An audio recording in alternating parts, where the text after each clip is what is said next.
grading in high school can come with a lot of questions. Today, I'm going to be answering the ones you asked.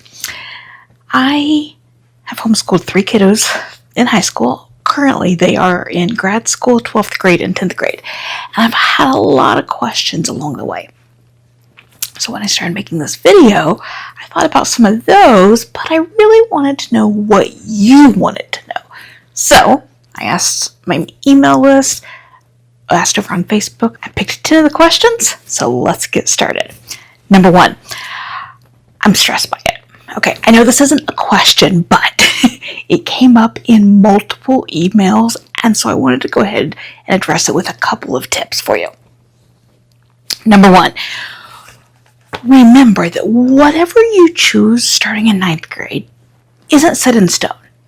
If you choose to have an alternative grading scale where 93 to 100 is what's an A, but come 11th grade, you're like, I hate that. I don't want it. You don't have to keep it. That's one of the beauties of homeschool, is that you get to make these choices. Your philosophies about schoolwork and grading, these things are probably going to change during your course of high school and possibly over the course of high school with more than one kiddo, if so. What I thought and believed with my first kid, it's changed with each of them, and not because one was wrong, but because I change and my kids are very different in high school. Okay, tip number 2, set a time every week to do some grading. Your pile may not be empty at the end of your timer, but by staying consistent, you're going to keep that pile in check. Depending on how much you have to grade, set a timer for 10, 15, 30 minutes, whatever it is, but do it every week. It is on my calendar on Thursday mornings, starting at 11 o'clock every week is when I set to do my homeschool prep for the next week, including that grading time. This is a habit that I really, really wished that I had developed back when my first was in high school, but I didn't. Number 3, each semester at the end, take 10 or 15 minutes, this will not be long, and update your transcript. Question number 2. This is actually 2 that they kind of go together, or at least the answer does. So, how do I know if I'm grading correctly, and what exactly am I supposed to grade? How and what you grade is entirely up to you, and it can change from one subject to another. That's totally okay. For our English courses, for example, with Matthew, I outsource the writing, but we do literature at home. The writing grade is based on rubrics and it's point-based.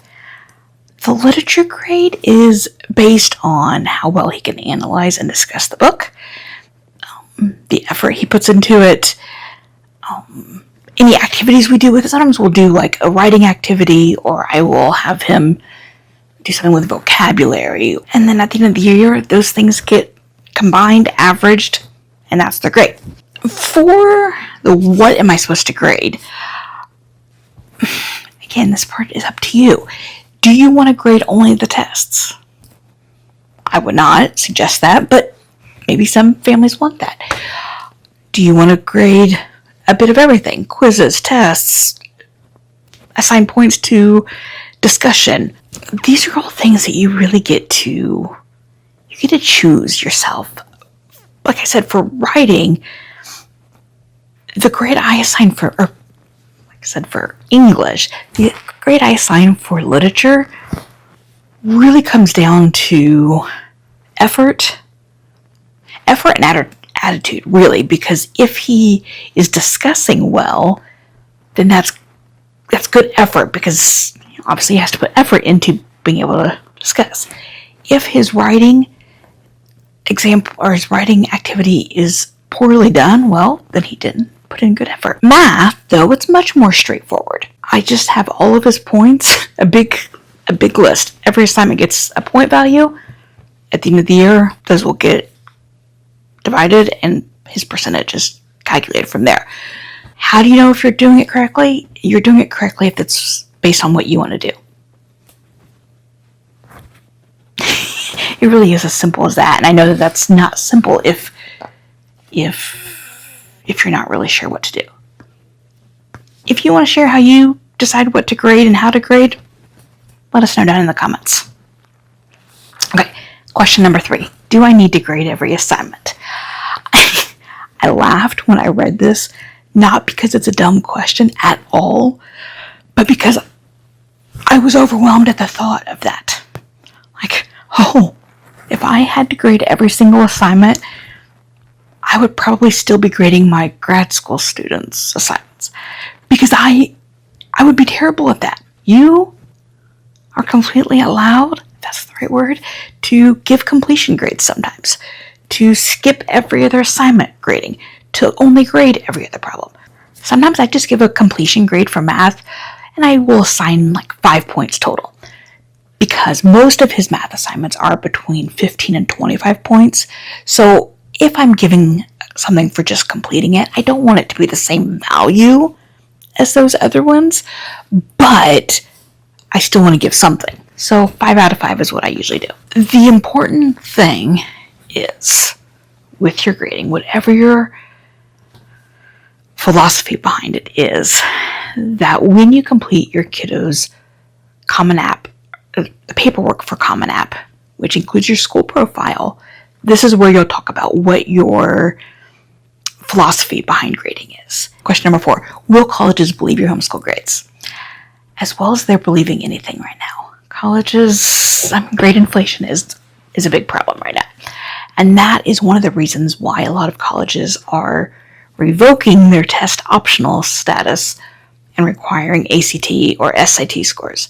Some colleges, even ones that are still test optional, will request that for homeschool students. And that's just another way to prove your knowledge.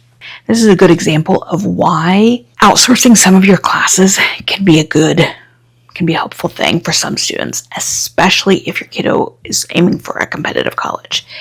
If they can demonstrate that they can earn an A in Calc 1 at the community college, even if it's not a fantastic community college, that is still a demonstration that they have some skills according to someone else and not just according to you. If your kiddo is not headed to a competitive college like mine, my daughter was not, you're probably going to have absolutely no issues whatsoever.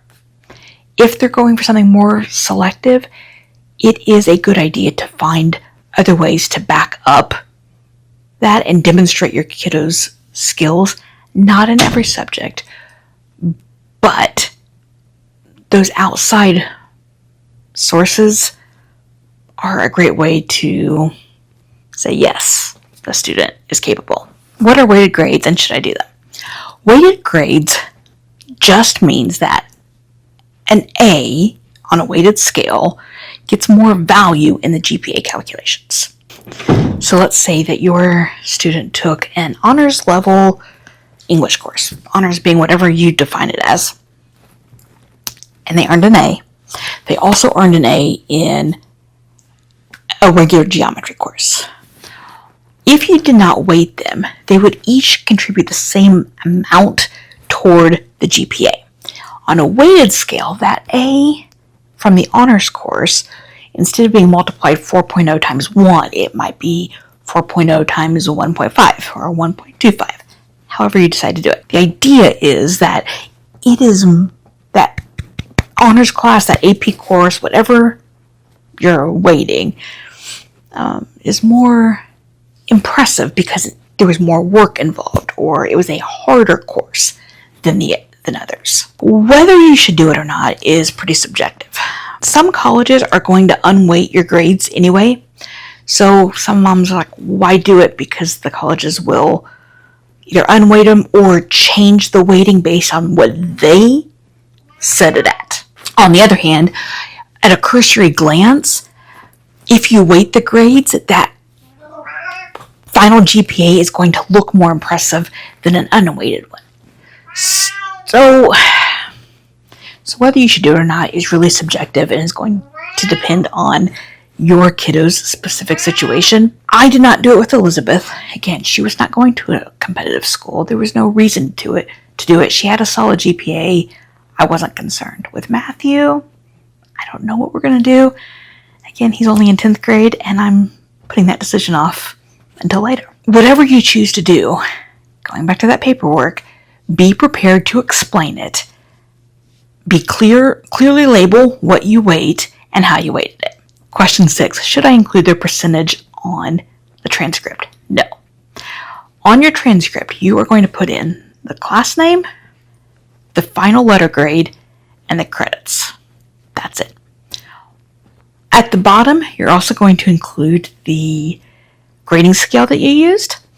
And if you, going back to weighted, if you have a GPA that is weighted, go ahead and mark that on there. Some parents will include both the weighted and unweighted grade on there. And again, just make sure it's clearly labeled each way. I go more into transcripts in this video, link below as well. Head over there. There's a free template included as well. So check that out if you need more information about what goes on a transcript and what does not. Question number 7, is there somewhere specific that I should keep grades? No. Where you should keep grades is where it's going to work for you. Where you're going to keep them up to date, where you're going to not lose them. Matthew's grades for his coursework are kept in a tab on his Google Sheet that we use for his assignments. This video, link down there as well. And then I keep the transcripts inside our Google Drive and have a video about how I organize our paperwork as well. Question number 8, can I change grades for courses that they take outside our home? No, absolutely not. For the most part. Okay, let's break this down. If your kiddo is taking a dual enrollment course at a community college or an online provider like Arizona State, absolutely not. Do not touch those grades. Because when you send in their transcripts from those places, which you will need to do at some point in the application process, any discrepancy that they see could become a red flag, and you don't want to do that to your kiddo. If you are taking a course through some place like Blue 10 Academy, Well-Trained Mind Academy, I would also not touch those grades unless there is some dramatic reason why. I would not touch those. But here's where I would. If you are taking something at co-op, for example, or OutSchool, or even an online provider where that course is part of a larger course, absolutely, this is a great place to where the grade that they give might not be your final grade because it's not all there is to it. Matthew is taking a financial literacy course this semester, and she has specifically said that it is an easy A. She's not tough on grading or anything. It's more of a completion grade. Well, that's fine, but I want more to it. So that will be part of a larger financial literacy grade for him. His chemistry, she has also said, is an easy A. That's fine, but not for me. So we will be listing that course as part of his chemistry grade in our paperwork. There will be additional resources that we add to go with it. If you are outsourcing the writing portion but doing literature at home, all of these are examples of ways that the course taken somewhere else is part of a larger grade. That is fine. That grade doesn't match up with your final grade. But if it's anything else, don't touch it. Question number 9. Can I give a pass-fail grade? I guess, but why? That was all. I asked the mom a question back about like what her example would be, and I never heard back. So I'm not sure what exactly she was meaning, but my guess is something like a PE class where how do you grade it? what I would say is, if your student is definitely not going to a four-year university and you really just want to give it pass or fail, go for it. If they are going to a four-year school or maybe even a community college, I'm not sure what those places will do with a pass or fail grade. So if a course is really not worthy of a letter grade, then I'm not sure you should include it. Is it really worth including? Or I would take whatever your criteria would be for pass or fail and kind of extrapolate it to a letter grade. Meaning, if they passed and had excellent attitude and effort and whatever, give them an A. If they passed and had, decent effort and attitude, but you had to prod them a little bit or whatever, maybe that's a B. And go down from there. Question number 10. Do I need to keep samples to prove their grades? A while back, like 15-ish years ago, 20 years ago, I heard stories then of colleges wanting to see samples of their work. For homeschoolers, homeschooling has come a long way since then, as you know. And I've not heard in any of the different Facebook groups or such of any college now in recent years wanting to see samples. That said, if you're concerned, if you want it for your peace of mind, snap a few photos of different pieces of work throughout the semester, throughout the year, science labs, math assignments, whatever. Snap some photos, upload it to a photo drive. Again, check out that video I have about organizing your records. And, it's almost no effort to do that.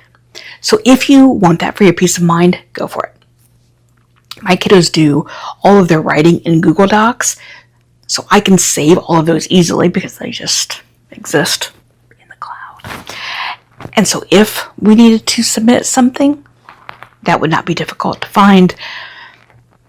But again, I'm in a lot of different Facebook groups and locally and such, and I have never heard of anyone needing to do it. But it's also not hard if you want it for your peace of mind. Now, if you have a question that I didn't answer, let me know down there. If you have a different answer to a question that I did answer, and yours is different, let me know down there. Now, click on the videos on your screen to see what other kinds of paperwork you need for high school, including the important transcripts. I'll see you over there.